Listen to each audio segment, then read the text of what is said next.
project, these are the supplies you're going to need. Polar bear is the color I used for the base coat. I used Tin Man for the rim of the plate, and Bebop and Blue is the blue that I used. And I'm going to show you how to do the snowflake and the lines and the little design in the middle. So there is a template for all of this, and we'll be posting it on our website soon. These little lines you can do with a fun writer or a brush. I happened to do mine with a brush. I like to use a brush. So if you heavily load your brush, you can just do it in one coat.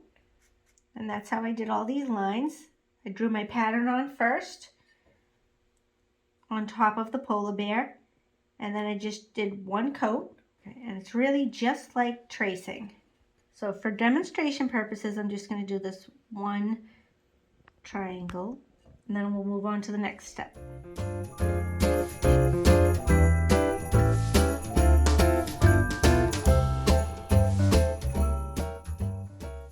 So for this design detail, you just want to use a fine detail brush. So I just did one here to practice, and I'm going to do another one for you right here.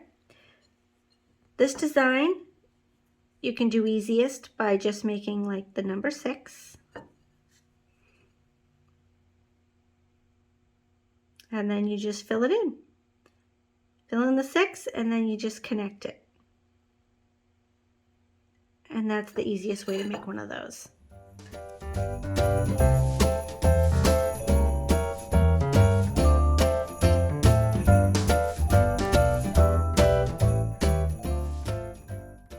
So when I did the snowflake, I actually used the polar bear on top of the Bebop and Blue, and I used a brush, but you can use a fun writer if you want to.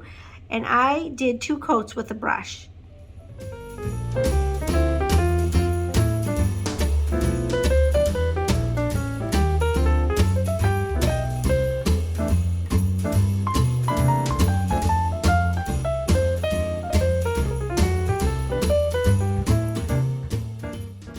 So for this video, I did 1 coat, but you're going to add a 2nd coat to this. After you have 2 coats on, you're going to add dots to the ends of all your arms. And once everything's dry, you're going to go and clean it up, and I'm going to show you how to do that.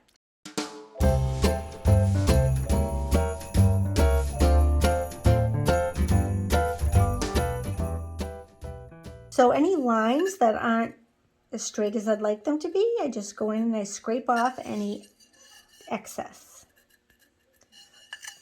I can even do it over here. Make this a little bit straighter. So you can see once it's dry, the paint just comes right off. You're just using a light touch, so just only the top layer comes off. You can clean it up as much or as little as you like, and that's about it. So I hope you really liked this project. I hope the tutorial helped, and I'll see you in my next video.